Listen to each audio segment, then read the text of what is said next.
Astrology simplified bye Chaure में आपका स्वागत है। आज हम बात कर रहे हैं कि विवाह के लिए जो कुंडली में हम देखते हैं उसमें जो सप्तम भाव है और उसका स्वामी जो सप्तमेश कहलाता है और कारक जो ग्रह होते हैं, तो इन सब का अलग अलग क्या महत्व होता है उसके बारे में हम संक्षिप्त चर्चा करेंगे। तो इसके लिए आपको क्या देखना है, जब भी आपको कुंडली का जो सप्तम भाव को देखते हैं तो सप्तम भाव का क्या महत्व है, फिर साथ में उसके भाव के स्वामी का क्या महत्व है और साथ में कारक का क्या महत्व है, इसके बारे में हम चर्चा कर रहे हैं। तो विवाह के लिए कुंडली का जो सप्तम भाव बहुत ही महत्वपूर्ण होता है। ये भाव न केवल विवाह बल्कि जीवन साथी की जो साझेदारी, आपसी संबंधों का भी प्रतिनिधित्व करता है। सप्तम भाव में घरों की स्थिति और उनके प्रभाव से विवाह का प्रकार कैसा रहेगा, जीवन साथी का स्वभाव कैसा रहेगा और वैवाहिक जीवन में आने वाली खुशियाँ परेशानियों का पता चलता है। तो इस तरह से आप संक्षिप्त में हम जानकारी देने का प्रयत्न कर रहे हैं कि पहले हम सप्तम भाव के महत्व के बारे में जानेंगे। विवाह में जो सप्तम भाव का है वो मुख्य भाव कहलाता है और ये दर्शाता है कि व्यक्ति को कब और किससे विवाह करेगा और विवाह कैसा होगा, तो इसके बारे में जानकारी सप्तम भाव से मिलती है।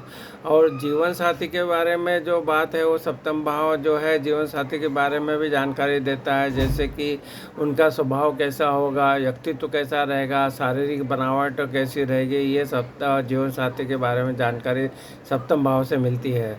साझेदारी के बारे में बात करें तो ये भाव व्यापारी और साझेदारी और अन्य प्रकार के साझेदारी को भी दर्शाता है। आपसी संबंधों के बारे में बात करें तो सप्तम भाव में घरों की स्थिति और उनके प्रभाव से व्यक्ति के आपसी संबंधों की, विशेषकर जीवन साथी के साथ संबंधों की गुणवत्ता का पता चलता है।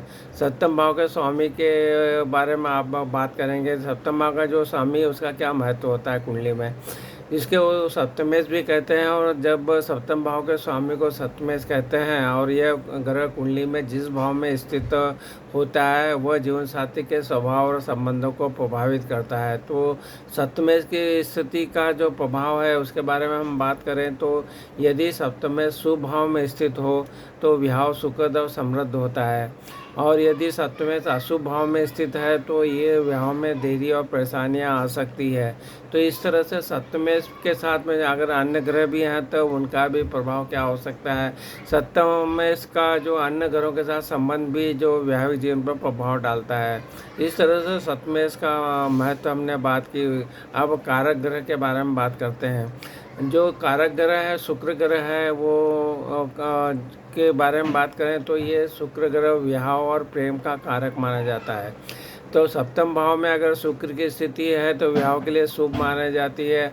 अगर सप्तम भाव शुक्र जहाँ भी जिस भाव में बैठा है और उसके अनुसार भी शुभ भाव में बैठा है तो ये जो है आपका जो शुक्र जो कारक है विवाह का, तो आपका शादी की अच्छी चलेगी, यह दर्शाता है। इसके बारे में अन्य कारक जो ग्रह हैं उनके बारे में बात कर लेते हैं। गुरु, शनि और राहु का भी सप्तम भाव और विवाह पर प्रभाव पड़ता है। अगर ये ग्रह भी अगर सप्तम भाव में बैठते रहते हैं या सप्तमेश के साथ रहते हैं तो इसका भी प्रभाव अलग अलग पड़ता है। तो निष्कर्ष यह निकलता है कि सप्तम भाव, सप्तमेश और कारक ग्रहों का अध्ययन करके विवाह, जीवन साथी और वैवाहिक जीवन के बारे में महत्वपूर्ण जो जानकारी है वो प्राप्त की जा सकती है। तो इस तरह से आपने जाना कि जो सप्तम भाव का क्या महत्व है, सप्तम भाव का स्वामी जो सप्तमेश कहलाता है उसके बारे में हमने बात की, और जो कारक है शुक्र ग्रह के बारे में बात की।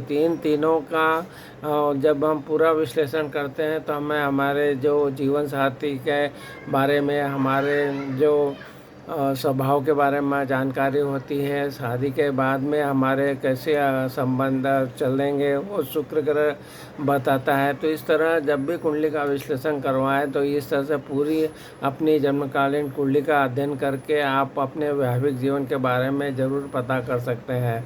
तो इस तरह से सप्तम भाव का स्वामी और कारक तीनों की स्थिति के बारे में मैं अलग अलग जो जानकारी होती है वो हमने प्रदान करने की कोशिश की है। तो आप भी अपनी कुंडली में इसको लगा के देख सकते हैं और उसके बारे में जान सकते हैं। अगर आपको कोई अच्छे से अध्ययन करना है तो आपकी जन्मकालीन कुंडली का जो ज्योतिषीय विशेषज्ञ हैं उनसे सलाह लेके भी आप अच्छे से जानकारी प्राप्त कर सकते हैं। आपको हमारे वीडियो पसंद आ रहे तो हमारे channel astrology simply by Chaure को ज़रूर सब्सक्राइब कीजिए और वहाँ उपलब्ध वीडियो का भी आप लाभ उठाइए। आपने हमारे चैनल को सब्सक्राइब किया, वीडियो को लाइक और शेयर किया, इसके लिए आपका बहुत बहुत धन्यवाद।